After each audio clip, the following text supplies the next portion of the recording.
past progressive. Welcome to our video on the past progressive verb tense in English.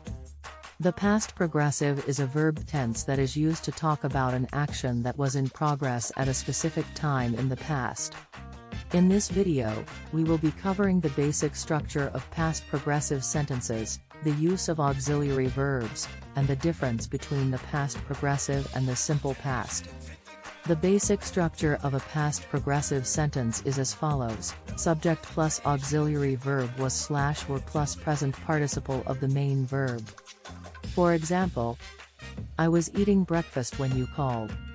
He was working on his project when I saw him. It's important to note that the auxiliary verb was is used with singular subjects, while were is used with plural subjects. Additionally, the present participle of the main verb is formed by adding ing to the base verb. The past progressive is used to talk about an action that was in progress at a specific time in the past. For example, I was studying when my friend called me. They were traveling when they met each other. It's also used to describe two or more actions happening at the same time in the past, like, I was cooking dinner while he was doing the dishes.